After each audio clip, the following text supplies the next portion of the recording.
Prepare seu café ou seu chá, porque a partir de agora você vai descobrir o que acontece quando 4 historiadores se reúnem para contar histórias de um lugar.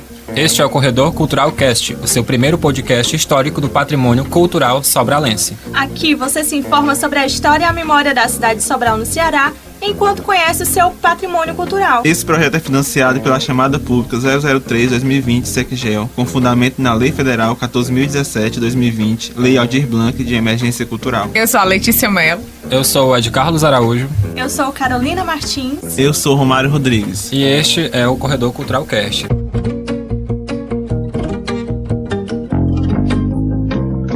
Episódio 4. A paisagem afetiva sobralense. É sabido que as montanhas da Serra da Meruoca emolduram a cidade de Sobral, especialmente seu centro antigo, assim como as torres das igrejas se sobressaem na paisagem do local. E por isso, vamos buscar perceber como se constituiu a paisagem da cidade através desses elementos morfológicos e simbólicos. É engraçado, né, que a paisagem de Sobral, ela é muito diversa. A gente consegue ter tanto as montanhas da Serra da Meruoca, que de certa forma estão distantes da cidade, ainda assim presentes, né, na visão, principalmente na visão dentro do sítio histórico. Você andando pelas ruas, você consegue observar as montanhas, emoldurando de verdade a cidade. Assim como você consegue perceber, por outro lado, as igrejas, no caso as torres das igrejas, os grandes volumes verticais, marcando espaços da cidade. E aquilo que a gente até comenta, é uma cidade com inúmeras igrejas, com inúmeros prédios, né, que conseguem se destacar dentro de um panorama, de uma visão desses espaços. Você pode até não conhecer Sobral, andar pela cidade, se guiando pelas torres das igrejas que você vai observar pelo caminho.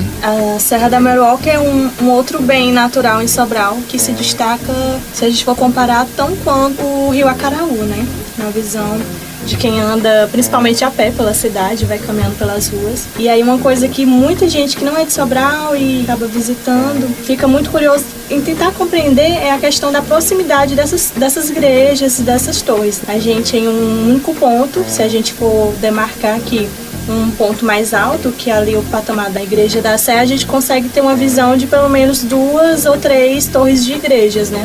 Uma próxima à outra. E é importante demarcar que esses elementos que a gente está falando aqui, tanto a Serra da Meruoca como as torres das igrejas, elas são elementos de características morfológicas, mas também são características simbólicas. A Serra da Meruoca, ela estava onde está atualmente desde muito tempo, desde antes de haver alguém em Sobral, desde antes de chegar alguém com interesse em colonizar essa região. Por isso ela tem esse papel morfológico na paisagem. Entretanto, se formos observar por outro lado, as igrejas não, elas são elementos simbólicos construídos e erguidos pelo homem, e elas podem sim falar muito sobre o passado, mas elas falam principalmente sobre o presente, sobre por que nós continuamos perpetuando e mantendo, preservando esses bens para os dias atuais. Então, a gente tem dentro da paisagem local sobralense as torres das igrejas como um elemento de referência, diz sobre esse povo, diz sobre essa sociedade que convive dentro desse espaço, que entende aquilo como importante para ser preservado e resguardado para as gerações futuras, para o entendimento do que se viveu em Sobral. As igrejas, apesar de elas terem o seu tempo histórico, de já existirem há alguns séculos, elas dizem muito mais sobre o presente do que sobre o passado. Se a gente parar para usar a nossa imaginação e pensar em uma Sobral ainda do século XVIII, a gente pode imaginar que sem a quantidade de casas que a gente tem hoje, essa serra, esse pé de serra e essa visão da serra, né, da Meruoca, ela seria uma das principais. Além também de destacar a partir dessas igrejas, dessas construções, é as pessoas se guiarem pelo som, né? O som que essas igrejas, elas produzem a partir do sino. Algo que quando a gente não está próximo, a gente sente um pouco de falta. Ou então as pessoas que moram próximo a elas acabam se adaptando e acabam se guiando seus horários ao longo do dia a partir desses sons. Justo. A paisagem sonora também influencia sobre aquilo que se vive no espaço. Quando a gente fala de a paisagem, a gente está pensando muito no termo visual, mas a paisagem sonora, ela também implica sobre isso. Que tipo de som se produz na cidade? Além da correria, do trânsito, do dia a dia, dos bips dos automóveis, a gente tem as badaladas dos sinos. Aliás, de muitos sinos, por sinal, em Sobral. A gente está falando de uma forma geral e categorizando igreja, mas é importante demarcar que são igrejas do catolicismo. A gente está falando aqui de uma cultura católica, de um povo predominantemente católico que preservou esses bens até os dias atuais. Isso deu mais uma demarcação e explicação de que característica tem esse povo. de que característica eles estão próximos? Quando a gente fala em uma cidade onde a visão dessas igrejas ela é predominante, a gente consegue imaginar que é uma cidade predominantemente católica e que muito dessas raízes, dessa construção da Sobral, que é uma Sobral que a gente continua reforçando, a gente está ali falando desse centro que é tombado hoje em dia, a gente consegue imaginar que essas pessoas que viviam ao redor dessas igrejas,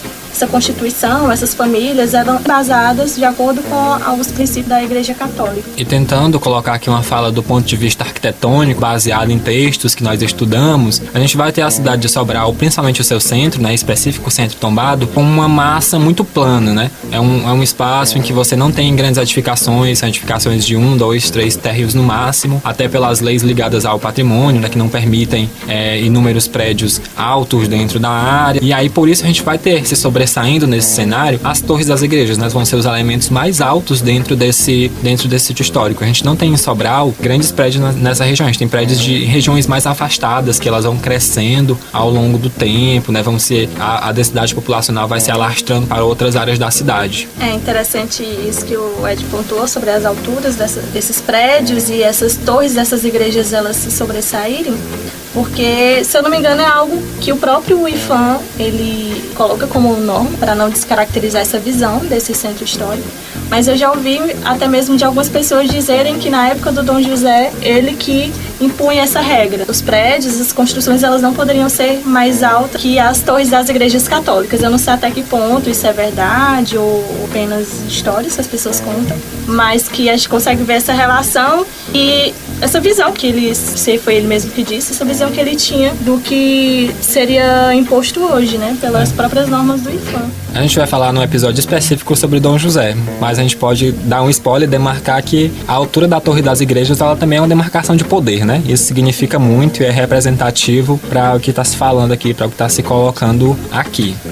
Não só a altura dessas igrejas, mas também a quantidade de torres que essas igrejas têm, né?